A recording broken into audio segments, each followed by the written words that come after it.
Chapter 22. Hiccup abandons a kid in the woods.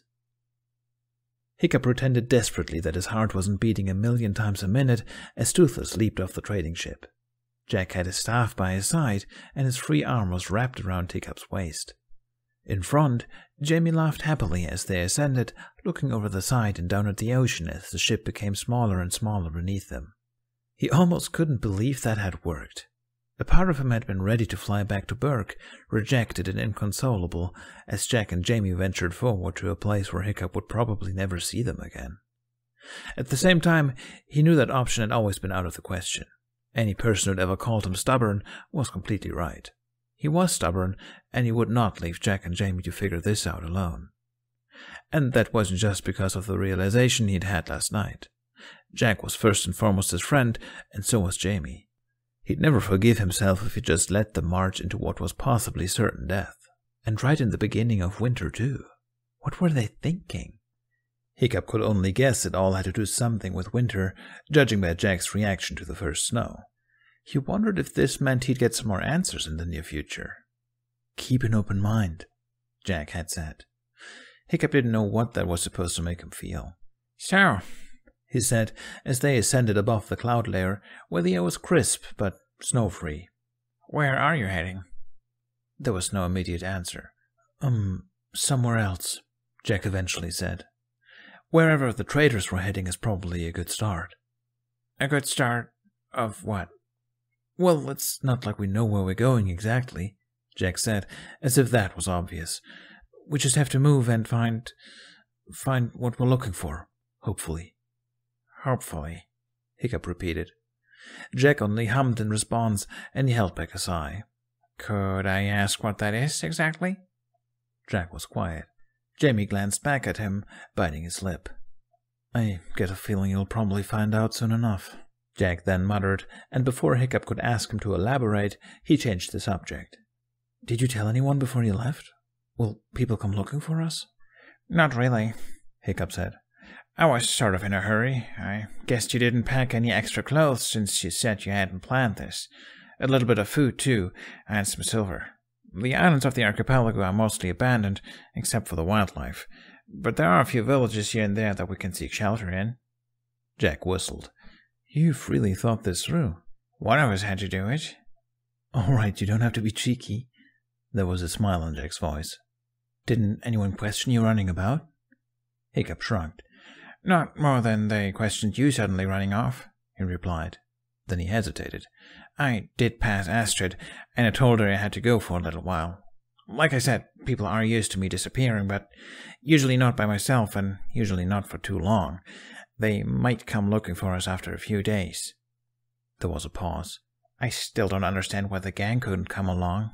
Are you kidding? Jack said. We'd never get anything done. Hiccup snorted. They're not the most sensible people around, but we work well together in a pinch, he said. And they're loyal, too. Jack thumped his forehead against Hiccup's back. It's complicated, he mumbled. I kind of wish he could come too, but it would just make things more difficult. The words made Hiccup's heart sink in his chest, but he nodded. If you say so, he said wearily. It had been a long while since he'd done anything without his friends, but reminded himself that there were still 3 people in a Night Fury. Flying into the unknown wasn't a new experience. This was just another adventure. That's what he told himself, anyway, and he pretended the lack of knowledge didn't frustrate him. Silence settled over them for a minute or so. Jamie shuddered slightly, and Hiccup pretended not to notice him pressing into his chest for warmth. The trip isn't too long, Hiccup said. A few days of travel by boat, much less on dragonback. So, if I understood you correctly, you just have to travel around, looking for whatever it is you're looking for? Pretty much, yeah, Jack said.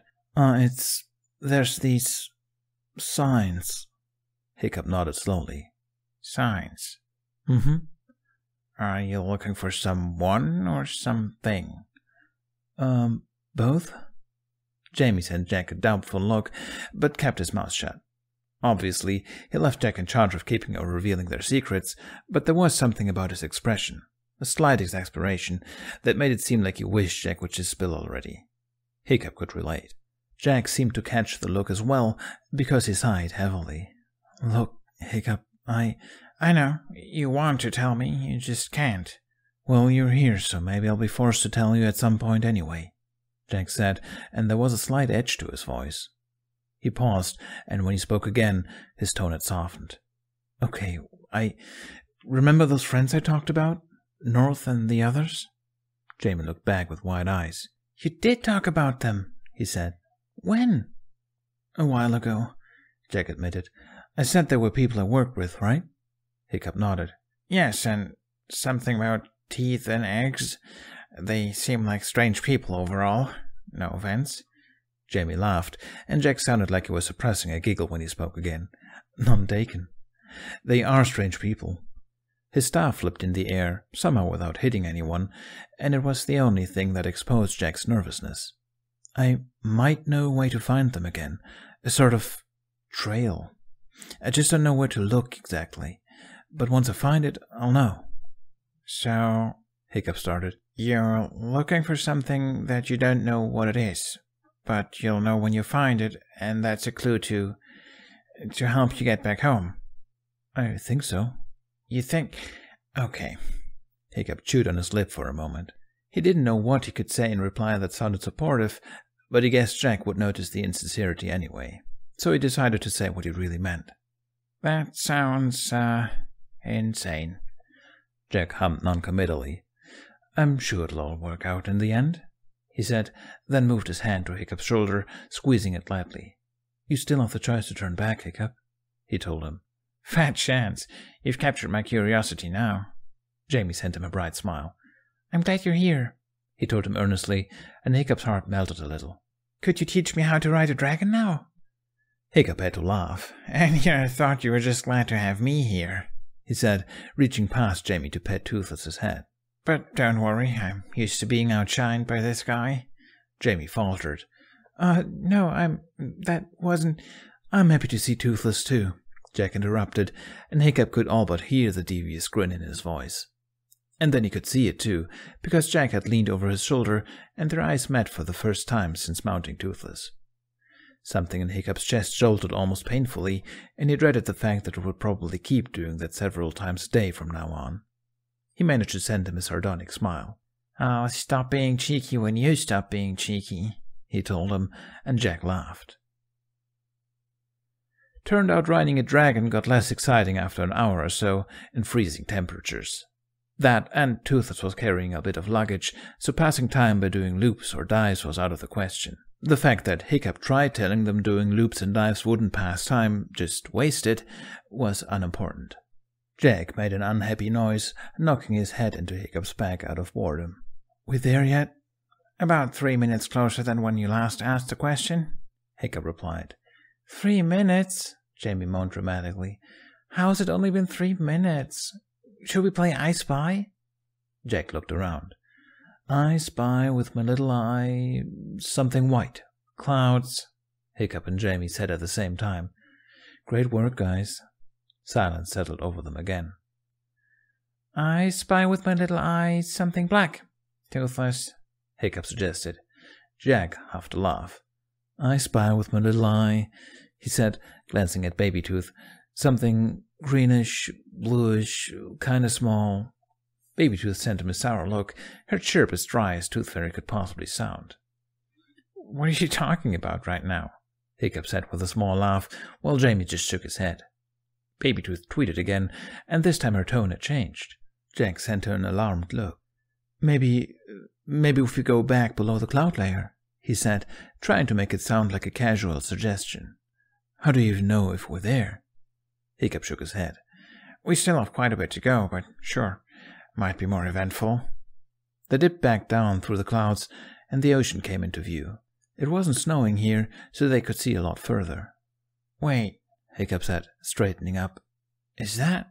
Jack spotted what he was seeing as well, the silhouette of an island on the horizon. Oh, are we there? He asked. No, Hiccup said, distraught. I've never seen this island before, but that doesn't make sense.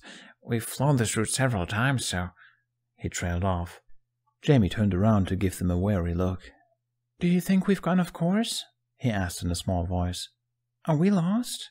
No, Hiccup said, but he didn't sound so sure. No, I'll just have to check my map. We must have missed it before somehow. Jack glanced at Babytooth, then placed a hand on Hiccup's shoulder. Land there, he said. It sounds important. Like a sign or something. That's the kind of signs you were talking about? Hiccup asked. Like, from the gods? I don't know. Maybe, Jack said with a shrug. It's worth a shot. Hiccup made a low hum and nodded. I'd like to check it out too, he murmured. We can't just have missed it. Maybe it's already on the map and I've just forgotten about it. Somehow. He scratched his head. Jack exchanged a meaningful look with Babytooth. This had magic written all over it. The island was mostly covered by a thick forest, with a small mountain rising in the center. It wasn't very big, which might explain why Hiccup didn't know about it. At least that's what he kept telling himself as they landed by the shore. The sea around the island looked cold and dark, and the woods even darker. The pine trees looked green and lively close to the water, but it seemed they got grayer and deader further into the island. But that might just be the shadow of the mountain and the general depressing weather. Jack hopped off Toothless and followed Babytooth, taking a few steps in between the trees. He swallowed thickly. These woods seemed very abandoned and not as welcoming as the forest back on Burke. Just looking into it made Jack feel like the trees were trying to tell him to leave. On the other hand, it didn't feel special in the magical sense. It just looked creepy. But Jack never felt anything. It was Babytooth he needed to look to, and Babytooth was flying curiously among the trees. A few meters behind, Hiccup had unfurled the map, a map which he should probably consider redrawing on a bigger piece of parchment, because it didn't look like that patchwork would prevail much longer, and was muttering to himself. Jamie looked over his shoulder with wide eyes, interrupting Hiccup's muttering with questions upon question as he pointed to the different locations Hiccup had drawn onto the map. Jack sent Babytooth a wary look. "What do you think?" he whispered. Babytooth shrugged, but looked guilty about it. Jack nodded. "Let's just take a look around then, before the weather catches up to us." He turned and walked back into the light. "Did you figure it out?" he asked Hiccup. He crouched beside him to look at the map, then immediately understood Jamie's excitement. He whistled. "Did you make this?" Hiccup hummed, but Jack wasn't sure if he'd heard him. "It should be around here," he mumbled, pointing at an empty space on the map.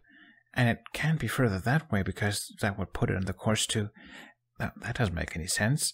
The weather's been clear enough to... Surely..." Jack met Jamie's eyes. Jamie shrugged. "Hiccup," Jack said, and somehow succeeded in grabbing his attention. "It's a big ocean. You probably just missed it." "Or maybe we weren't meant to find it until now," Jamie said, earning a bewildered look from Hiccup. He shrugged. "What do we know? That doesn't..." Hiccup started, but closed his mouth in resignation. He pulled out a piece of coal and made a small cross where he thought the island would be before rolling the map up and putting it away. He let his eyes glide over the treetops and came to a stop at the mountain. "Well, I guess we'll just have to explore it then." Jack nodded, looking back at the forest. "Glad we're on the same page," he said, though there was a long list of things that he'd rather be doing than walking blindly into a dark forest. He'd already done that a few times too many.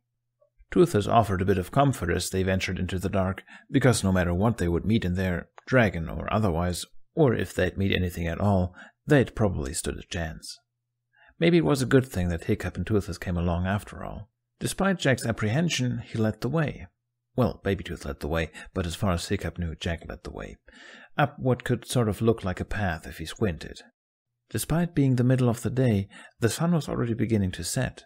Along with the clouds blocking out most of the sunlight, the woods seemed almost unnaturally dark.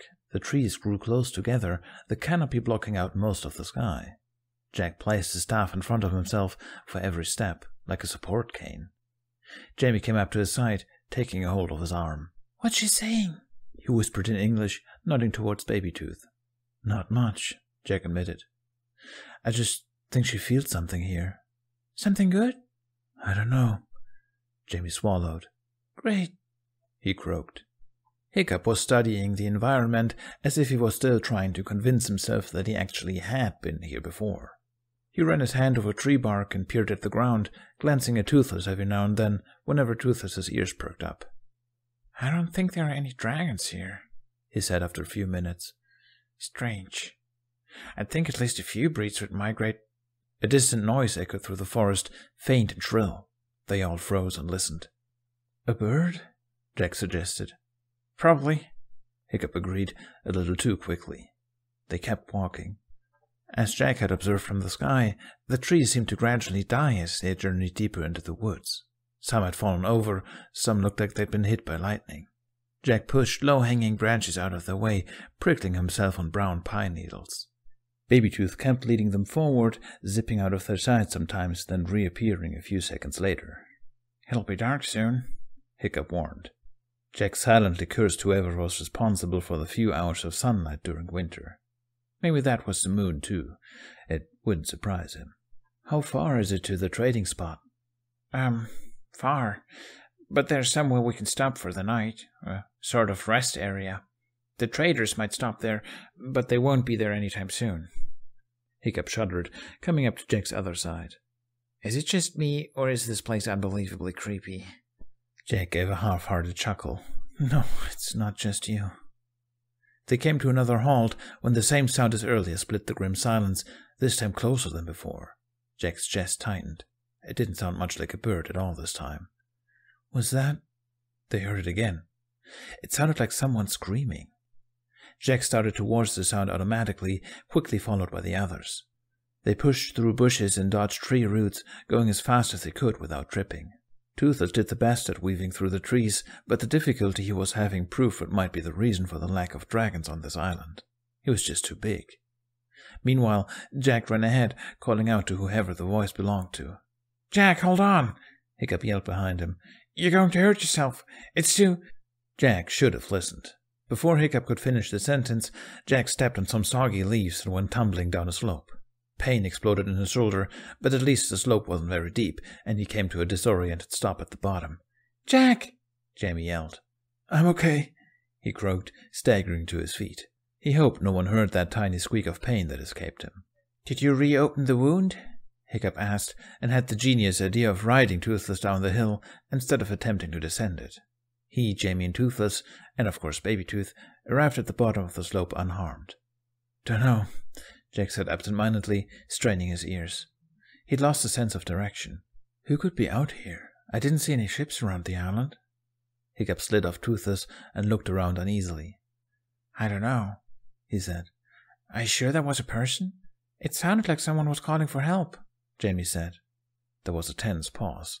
Jack turned around. "Hello?" He bellowed into the silence. Seconds ticked by, and then... It was faint, but it was there. Whoever they were, it didn't sound like they were fine, and the voice seemed thin and high-pitched as well. It sounded young.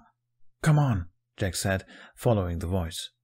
The woods kept getting darker, but there was still enough light to see most of their surroundings. It obscured Jack's vision just the right amount to make his heart jolt every time he saw a shape in the shadows, but it always turned out to just be a vaguely human-shaped bush or a tree. He looked back on several occasions to make sure the others were still behind him, and for each time he wondered if he would be able to retrace their steps if he tried. With Toothless, getting lost in the woods wasn't a problem, but the fear of it was still on the back of his mind. It felt as if the surroundings changed as they passed them. Babytooth chirped uneasily, unable to choose between flying ahead and hovering right next to Jack's face. Obviously, she hadn't recovered from Jotun Island, as if any of them had. "It's fine," Jack whispered to her. "Right? You don't feel anything bad, right?" She could only shrug in reply. She sensed something, and maybe she didn't sense anything evil, but she didn't sense anything good either. With Ghostie's reaction to the old symbols in mind, they couldn't trust Babytooth's judgment anymore. Jack suspected it was because whatever kind of magic and spirits roamed these lands, they were too ancient for Babytooth to properly understand. And until they found out whether or not they were walking on dangerous ground, they just had to play a painstakingly tense game of hide the thimble. Except it was starting to feel like the thimble was the entire island. Could an entire island be magic? If Jack took out the crystal and touched it right now, would it take him to the future again? Hiccup made a choked noise. "I see someone," he whispered. They all froze. Jack tried to follow his gaze, but didn't see anything until he walked right up to Hiccup, and even then he would have missed it if he hadn't heard the faint sounds of sniffling. "Hello?" He tried again, soft as not to frighten the person. The figure jolted upright, and the dim light shone down on the face. Jack felt his jaw drop. It's just a kid," he whispered. The child got to their feet. They looked like a boy, though it was hard to tell on the dim light. He had longish, stringy, black hair and a pale, tear-streaked face. His clothes were all but rags, and he was skinny, almost malnourished. He couldn't be more than 8, Jack guessed. But what was he doing here alone, and why did he look like he'd been out here for a few days already? Jack took a careful step forward, holding his hands up. "Hey there," he said in a reassuring tone. "It's okay." The kid sniffled again and took a step backwards. He didn't say anything. "Were you the one yelling just now?" Jack asked. "Did you call for help?" It took him a few seconds before Jack realized the child's fearful eyes weren't directed at him. They were directed at Toothless. Jack motioned for them to stay back, then smiled kindly at the boy. "Toothless won't hurt you. He's a good dragon." "I can't," the boy started. His voice was thin and shaky. "I can't find my family." Jack's smile wavered, but he nodded. "Do you want us to help you find them?" he offered. The boy didn't answer, but he shifted restlessly. "How long ago since you last saw them?" The boy intertwined his fingers. "I'm not sure," he mumbled, sounding close to tears again.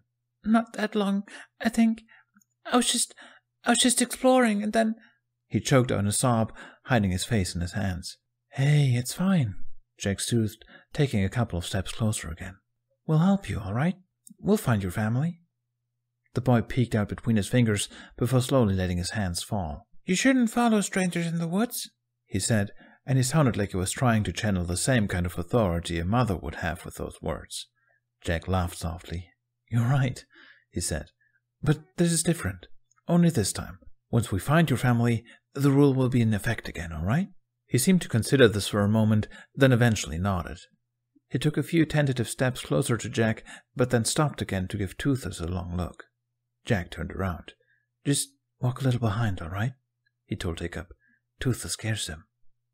"Jack," Hiccup started, his mouth opening and closing a few times. But then he shook his head, as if interrupting a train of thought. "Okay," he said instead, and he walked a little bit back with Toothless. Jamie, still on Toothless's back, sent the child a curious look, but then nodded at Jack as if to say, "This is your forte." "Do you remember which way you came from?" Jack asked the boy. The boy nodded. "This way," he said, and carefully took Jack's hand. Baby Tooth sat on Jack's shoulder, and he could all but feel her concern radiating off her. Sometimes she reminded Jack a lot of Tooth, despite being just one of many, many Tooth fairies. Baby Tooth was just as much of a guardian as any of them. Jack wished he could communicate with her mentally, like Tooth could with all her fairies, because he was too close to the boy to whisper to her. Instead, he nudged her carefully with his chin. She chirped a quiet reply. She still couldn't feel anything different from what she'd already been feeling this entire time. Jack let out a soundless sigh of relief. He'd been afraid this boy was somehow one of the Snow Queen's ice puppets, but now that he was confirmed not so, the thought seemed ridiculous. The boy was too lifelike for that, despite his almost corpse-like appearance. "What were you doing on this island?" Jack asked after a couple of minutes of walking. The boy frowned. I don't remember," he said, and sounded so upset about it that Jack quickly kept talking. "That's okay," he said. "We all forget things sometimes. It'll come back to you." The boy smiled at that, and Jack smiled back, feeling better already. They kept going. Jack looked up at the sky, or tried to, wondering how dark it was getting, and if it would be wiser to bring the kid out of the forest and wait until daytime again. On the other hand, Jack knew he had a certain winter spirit on his heels, and while they had a few hours of daylight, the nights had gotten longer and longer. They better find the kid's family and the source of magic as soon as possible. Then there was the question of whether or not the kid's family was even alive. It was a horrible thought, but not unlikely, judging by the state of the child and his lack of recollection of what had happened to them. If that was the case, what could they do? Bring him along? Drop him off at some orphanage? Was that even a thing here? Baby Tooth tweeted softly. They were getting closer. To what, she didn't know, but something was different. Jack tried to feel it too, but got nothing. He was as ordinary as ever. "I think it's this way," the boy said, walking determinedly ahead. Jack hoped there was at least a bit of real basis to that determination as they were descending further and further into the darkness, to what Jack expected was deeper and deeper into the forest. What would a family have been doing all the way in here? The ground began to feel soft and soggy under Jack's feet. The path they were walking on wasn't a path at all. He couldn't imagine that the boy actually knew where he was going and wasn't just fooling himself into thinking otherwise. "What were you doing when you lost them?" Jack asked. The boy glanced uncertainly up at him, then looked around. "It was around here," he mumbled. "Maybe we should head back for the night," Jack gently suggested. "Back?" The boy croaked, letting go of Jack's hand. He shook his head and recoiled. "No, my family. I have to find my family." He was getting worked up again, so Jack just nodded, holding back a sigh. "All right," he said. "We'll search a little longer." The boy bit his lip, but nodded. He waited for Jack to catch up before he started walking again. After a little while, the trees gradually became sparser and more spread out. Thin fog curled around Jack's feet and slithered along the mossy ground, which was turning soggier as they went. Surely this couldn't be the right way. It seemed like they were walking straight into a marsh. A marsh. Jack's stomach sank. Maybe that's why the boy had lost his family, and maybe they were beyond finding. Jack glanced behind himself. Toothless Jamie and Hiccup were still following, though at a considerable distance. They were whispering to each other. Hiccup's expression was haunted. His skin looked ashen and his eyes were darting around, wide as if he'd just seen a wraith. Did he feel something too, like he'd done on the island with the hollow tree? If so, why couldn't Jack or Jamie feel anything? Then again, Babytooth had reported he hadn't felt anything the second time he'd gone there, so maybe it was just the general eeriness of the woods getting to him. Hiccup met Jack's eyes, and he put his hand to the side of his mouth, as if to yell. "I don't like this," he hissed. "Something feels weird. That kid." He trailed off, his eyes starting to something behind Jack. Jack turned around to see the kid standing a few meters away, cast in shadow by a withering pine tree. He was waiting for them to follow. "One moment," Jack told him. "I'm just going to speak to my friend, all right?" The boy didn't answer, but Jack took his lack of protest as approval. "What is it?" Jack whispered when he was within hearing range. "Something's not right," Hiccup said, sounding almost desperate. "This whole thing. Kid lost in the woods, looking like that. We didn't see any ships around the island, so—" Jack shook his head. "What are you saying?" "It's just weird," Hiccup hissed. Jamie was pale with fear already, and Hiccup's ranting wasn't helping. "Jack," he said in a hollow voice, "do you think his family is—" Jack swallowed. "I don't know," he admitted. "Maybe." "Then what do we do?" Let's just look for them a little bit longer. If we don't find them, we go back to the beach and take it from there." Hiccup was shaking his head. "Jack, this isn't the time," he said. Jack sent him an incredulous glower. "This isn't the time?"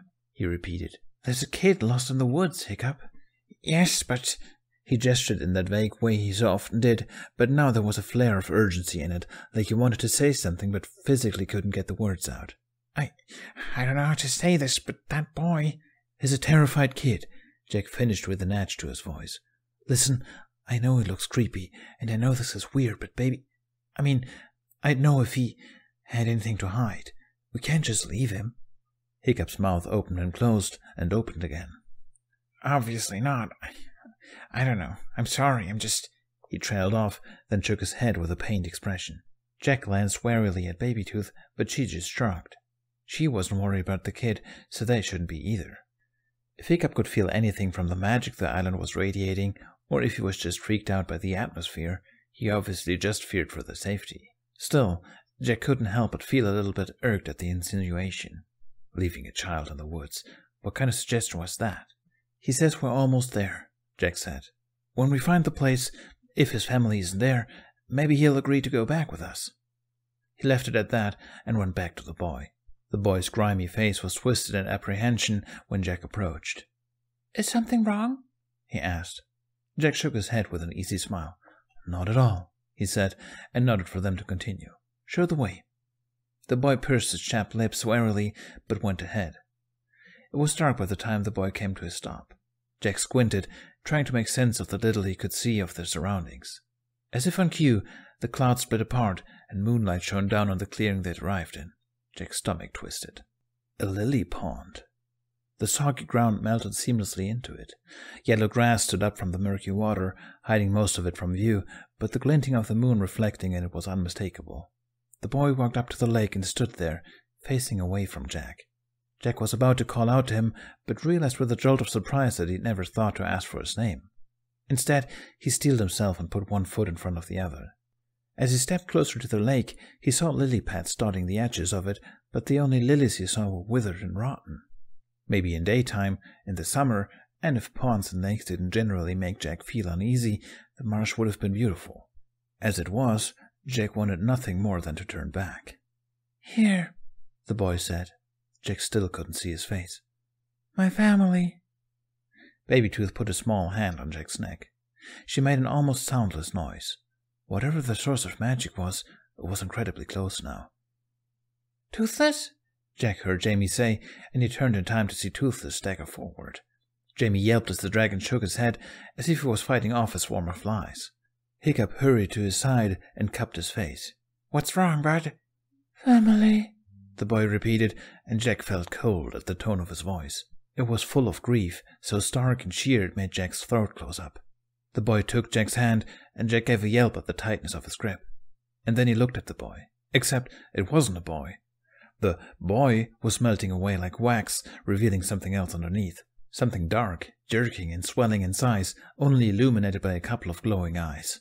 Next thing he knew, Jack was tucked forward. He cried out as the wounds in his shoulder reopened, but didn't get the chance to worry about that as he went sprawling into the mud. His staff flew out of his grip, and before Jack could even locate where it landed, the creature grabbed his ankle and dragged him rapidly towards the water. It all happened too fast. "Jack!" Jamie cried before everything went dark. Jack tried to scream, but all that came out was a muffled imitation of his voice, broken up by bubbles. He thrashed wildly, but whatever was gripping his leg was dragging him into the depth. The lake seemed impossibly deep as Jack looked down, trying to spot the monster. But all he could see were those glowing orbs, and his mind was unraveling so fast he couldn't breathe. He was so cold, it was so dark, he couldn't think of anything else. Water flooded his lungs, and he gripped his throat uselessly. It was dark, it was cold, and then it wasn't. A bright, warm light filled the darkness. There was a terrible, inhuman screech as the thing gripping Jack's ankle let go. Instead, someone grabbed his arm. The light went out. He only realized they were out of the water when he coughed some of it out, because everything still sounded muffled. He gasped desperately for air, but barely got to breathe at all before he was coughing again. Hiccup paid that no mind. He had his arms around Jack and was hoisting them to their feet. Jack didn't think he'd be able to carry his own weight, but with Hiccup's help, they hobbled away from the lake. "Here, climb on, Jack. It's okay," he heard Hiccup's faint voice saying. He sounded just as panicked as Jack felt, but somehow managed to keep his head enough to help Jack mount Toothless. Jamie was there, pulling him up. He said something too, but Jack didn't catch it as he watched Hiccup run back towards the lake. He had Inferno in one hand and picked up Jack's staff with the other. In the lake, something was emerging. A black mass, figureless with piercing eyes, just a couple of stars in the dark space. It slid through the water, and Hiccup went rigid when he saw it. Toothless burst forward, letting out a furious roar. That made Hiccup jump back into action, literally, onto Toothless's back. He landed on the saddle and changed the gears in a practiced motion. The creature in the lake made a noise like wailing as they rose to the sky, as if it were grieving the loss of them. By the time they landed back on the beach, Jack's ears had started to work again, more or less. His teeth were clattering uncontrollably, and his head was still spinning too much to care when Hiccup jumped off Toothless and started to pace, his hands going up to bury themselves in his hair. What? He stammered like a broken record. What just happened? What was that? What was that? Jack, Jamie whispered, turning around. His eyes were watery. Are you okay? Jack wasn't. He nodded anyway. He tried finding his voice, but couldn't yet. Hiccup paused mid-panic and ran over to them. Your cloak, Jack, he ordered, and slipped it off him without another warning. Then he opened the leather bag at Toothless's side and pulled out a familiar blanket. He hissed when he saw blood coming through Jack's sleeve, but draped the blanket over him anyway. Jack managed to slip off Toothless, but his knees immediately buckled and he dropped into the sand. Toothless made a concerned hum and lay down so that Jack could lean against him, lending some of his warmth. Jamie jumped down as well, his hands hovering over Jack as if he was preparing to give him a massage. Jack focused on breathing and only found his voice when the shaky huffs eventually turned into a slightly more even type of hyperventilating. "Laurie," he croaked at Hiccup. You were right. What?" Hiccup said. Jack let out a cough that was supposed to be a laugh. "A man of many words." Jamie pressed his lips together, fighting a losing battle against the tears. Jack exhaled shakily and leaned forward, knocking his forehead gently against Jamie's. He would have hugged him, but he had a suspicion Jamie wouldn't appreciate the wetness, and there was no way Jack was getting out of this blanket. His throat ached, his lungs burned. His heart and mind still weren't convinced they were out of danger. Jack didn't feel like crying, but he suspected he would whenever the shock faded.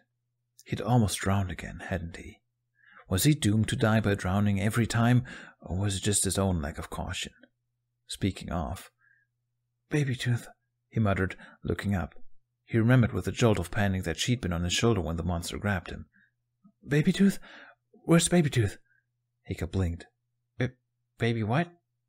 A chirping from atop Toothless's head made Jack give a relieved sigh, his body slumping against the dragon. Baby Tooth flew down and landed on his knee. She didn't say anything, but Jack could feel her guilt anyway. He smiled, shaking his head. It wasn't her fault. Jack just didn't understand how the creature had managed to hide its aura like that. Well, not from all of them. Jack turned to Hiccup. "You were right," he repeated. His throat ached when he spoke, but he didn't care. Hiccup's mouth was hanging open, and he had a hollow look in his eyes. "Right about what?" "About the kid." "Oh, gosh." Hiccup ran a hand over his face. "That wasn't a kid. That was not a kid." "No, it wasn't," Jack agreed in a guilty mumble. "What do you mean, no, it wasn't?" Hiccup snapped, letting his hands fall violently into his lap. He was holding your hand, and I thought I was going crazy. Oh, that." He shook a finger with a manic smile. "That's it. I am going crazy. Explains a lot. Happens to the best of us. Hiccup, half of Berg's population is some kind of crazy in them anyway. Even my dad. Possibly Astrid. Definitely the twins. Hiccup, you're... Now it's just starting to feel like you two and all that's happened in the past month have just been a huge convoluted hallucination." Jack reached out and bonked him on the head. "No one's going crazy," he told him. "And I'm very much real. So is Jamie." He paused. "And so is a bunch of things that you probably don't expect to be real." Hiccup rubbed his head, but froze at those last words. He looked at Jack, and then at Jamie, and then at Jack again. His Adam's apple bobbed. "No," he said. "Absolutely not." "Well, what do you suppose you just saw?" Jack challenged. Hiccup got to his feet again. He'd start losing his hair if he kept running his hand through it like that. I saw, well, what I definitely didn't see was a little boy turning into Nokken and almost drag you into his underwater kingdom." Wait, Jack interrupted, making Hiccup turn around to look at him. "What did you just say?" Hiccup opened and closed his mouth again. "Nokken? You know what that thing was?" Jamie asked. No, Hiccup shook his head. "That's what I thought it was. That's what it looked like. But it can't be Nokken, because Nokken is just a fairy tale. Oh, great Odin's ghost, I'm losing my mind." He sat back down in the sand, petting Toothless's snout idly. Jack nodded slowly, exchanging looks with Jamie and Baby Tooth. Then he turned to Hiccup again, opening his mouth but faltering at the sight of him. Hiccup's hand was shaking as he ran his fingers over Toothless's scales. All the blood in his face had long vacated. He looked moments away from throwing up. "Hiccup," Jack started, softening his voice the best he could with the rasp the water had left behind. "Jack," Hiccup replied. He closed his eyes and asked with resolution, "Please tell me the truth."